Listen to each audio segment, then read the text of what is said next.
दोस्तों, जाग गया भारत के चंद्रयान-3 का विक्रम लैंडर। दुनिया भर में हो रही भारत की जय जयकार, क्योंकि भारत ने कुछ ऐसा कर दिखाया है जिसे बड़े बड़े देश नहीं कर पाए। चांद की अंधेरी रात बीत चुकी है और चांद पर सूरज निकल चुका है। अब लोगों के मन में ये सवाल उठने लगा है कि क्या चंद्रयान-3 जाग चुका है, क्योंकि हमारे इसरो के वैज्ञानिकों ने 2 सितंबर के दिन इसके प्रज्ञान रोवर को और 4 सितंबर के दिन विक्रम लैंडर को गहरी नींद में सुला दिया था। इसरो के वैज्ञानिकों ने बताया था कि 22 सितंबर के दिन चंद्रयान-3 का विक्रम लैंडर और प्रज्ञान रोवर जागेगा और चांद पर अपने एक्सपेरिमेंट करेगा। लेकिन जैसा कि आप सभी जानते हैं कि 22 सितंबर गुजर चुका है और लोगों के जहन में सवाल उठ रहा है कि क्या विक्रम लैंडर जाग चुका है और चंद्रयान-3 जागने के बाद चांद पर क्या करेगा। इस सवाल का जवाब जानने के लिए वीडियो के आखिर तक ज़रूर बने रहे और अगर चैनल पर नए हो तो चैनल को सब्सक्राइब करके बेल आइकन पर क्लिक करना ना भूलें, ताकि आने वाले लेटेस्ट वीडियो का नोटिफिकेशन सबसे पहले आप तक पहुंच जाए।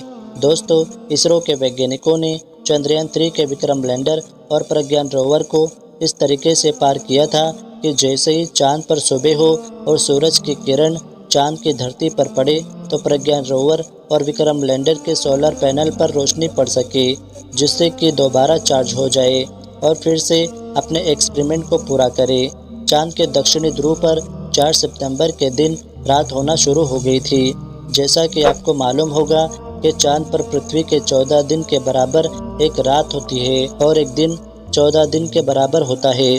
चांद पर रात 14 दिन होने के कारण चांद की धरती का तापमान काफ़ी ज़्यादा घट जाता है, यानी कि रात के समय चांद का तापमान लगभग -250 डिग्री सेल्सियस तक पहुंच जाता है और इस कड़कती ठंड में किसी भी इलेक्ट्रॉनिक इंस्ट्रूमेंट का काम कर पाना आसान नहीं है। इसलिए इसरो के वैज्ञानिकों ने विक्रम लैंडर और प्रज्ञान रोवर को स्लीप मोड में डाल दिया था। चांद की कड़कती ठंड से बचने के लिए विक्रम लैंडर और प्रज्ञान रोवर को काफ़ी ज़्यादा इंसुलेट जैसे पदार्थ का इस्तेमाल करके बनाया गया था। कड़कती ठंड से चंद्रयान-3 के विक्रम लैंडर और प्रज्ञान रोवर पर ज़्यादा असर ना पड़े और वो सुरक्षित बने रहे, ताकि जब दोबारा से चांद पर सुबह हो तो ये दोबारा से काम कर सके। विक्रम लैंडर और प्रज्ञान रोवर की बैटरी को चार्ज होने में कम से कम 3 दिन का समय लगता है। आप सोच रहे होंगे कि 22 सितंबर के दिन चांद पर सूरज निकला है तो लगभग 25 सितंबर तक इसकी बैटरी फुल चार्ज हो गई और इसके बाद ही ये अपनी गहरी नींद से जागेगी।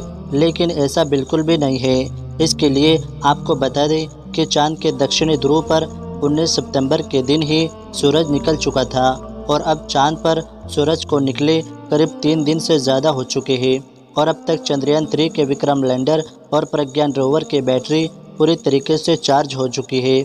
इसके बाद बारी आती है वैज्ञानिकों को विक्रम लैंडर तक सिग्नल भेजने की।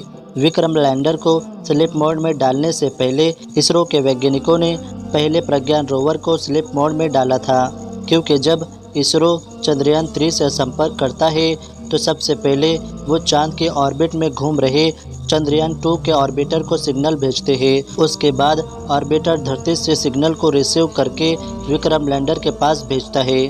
ऐसे में विक्रम लैंडर को पहले बंद नहीं किया जा सकता था, इसलिए प्रज्ञान रोवर को स्लीप मोड में डालने के बाद विक्रम लैंडर के सारे आउटपुट सिग्नल को बंद कर दिया गया था, लेकिन उसके रिसीवर को चालू रखा गया था, जिससे जब चांद पर सुबह हो और उसकी बैटरी पूरी तरीके से चार्ज हो जाए तब वैज्ञानिकों के द्वारा रेडियो सिग्नल भेजा जाए।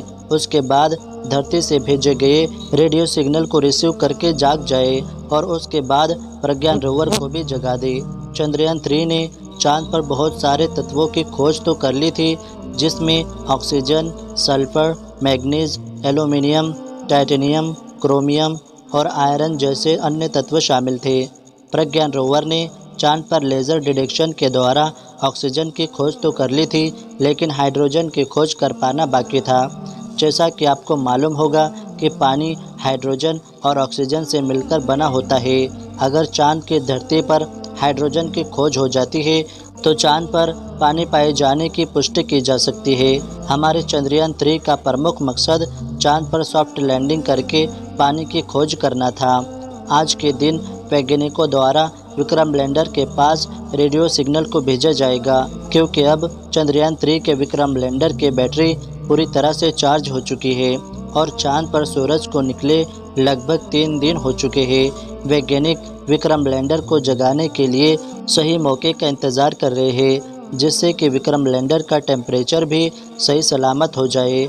जैसा कि हमने बताया कि चांद के दक्षिणी ध्रुव का रात में तापमान -250 डिग्री सेल्सियस तक जाता है और अभी चांद पर सुबह हुए केवल 3 दिन हुआ है और अब 14 दिनों तक सूरज निकला रहेगा। इस बार प्रज्ञान रोवर से विक्रम लैंडर 500 मीटर की दूरी तक जाकर चांद की अलग अलग जगह का डाटा जमा करके वैज्ञानिकों तक जानकारी भेजेगा। जब वैज्ञानिकों ने चंद्रयान 3 के विक्रम लैंडर और रोवर को स्लीप मोड में डाला था, तो उसकी जगह को चेंज करके एक समतल जगह पर किया गया था, जिससे कि सूरज की रोशनी उनके सोलर पैनल पर पूरी तरीके से पड़ सके। विक्रम लैंडर में 3 सोलर पैनल लगाए गए हैं, जिससे कि अगर सूरज की रोशनी का एंगल तिरछा भी रहता है तो किसी भी तरीके से उसकी रोशनी सोलर पैनल पर पड़ती रहेगी और वो चार्ज होता रहेगा। लेकिन प्रज्ञान रोवर में एक ही सोलर पैनल का इस्तेमाल किया गया है, जिससे उसकी दिशा को सही रखना काफ़ी ज़्यादा ज़रूरी होता है। जब प्रज्ञान रोवर एक्सपेरिमेंट करता है तो इसका विशेष ध्यान रखा जाता है कि जिस एंगल से सूरज की रोशनी आ रही हो, प्रज्ञान रोवर का सोलर पैनल उसी एंगल में सूरज की दिशा में रहे, जिससे कि लगातार उसके बैटरी चार्ज हो सके। जबकि विक्रम लैंडर में इसका ध्यान नहीं रखा जाता, क्योंकि विक्रम लैंडर को एक स्थान पर खड़े रहकर चांद की धरती का तापमान और प्लाज्मा रेडिएशन का डाटा जमा करना होता है। अब आप सोच रहे होंगे कि जब उनकी बैटरी पूरी तरह से चार्ज हो चुकी है तो उन्हें अब जाग जाना चाहिए, लेकिन अभी तक ये चंद्रयान 3 क्यों नहीं जागा है। इसके लिए आपको बता दें कि आज के दिन चंद्रयान 3 को जगाने के लिए वैज्ञानिकों के द्वारा कमांड दी जाएगी, लेकिन अभी तक कोई भी सिग्नल नहीं भेजा गया है।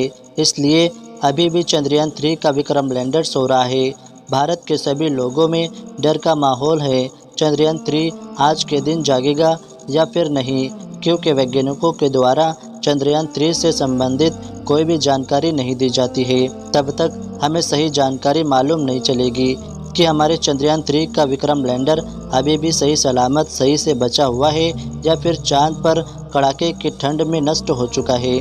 जैसा कि आपको मालूम होगा कि 22 सितंबर का दिन बीत चुका है और अभी तक चंद्रयान 3 के बारे में कोई भी जानकारी नहीं मिली है। चंद्रयान 3 के दोबारा से जागने के लिए इस समय आपकी काफ़ी ज़्यादा दुआओं की ज़रूरत है। इसलिए कमेंट बॉक्स में चंद्रयान 3 के लिए एक कमेंट ज़रूर करें। इस वीडियो को एक लाइक ज़रूर करें और अपने दोस्तों तक शेयर करें, ताकि उन्हें भी जानकारी मिल सके। और अपने इस भरोसेमंद चैनल को सब्सक्राइब ज़रूर करें और बेल आइकन पर क्लिक करना ना भूलें। वीडियो को आखिर तक देखने के लिए आपका शुक्रिया।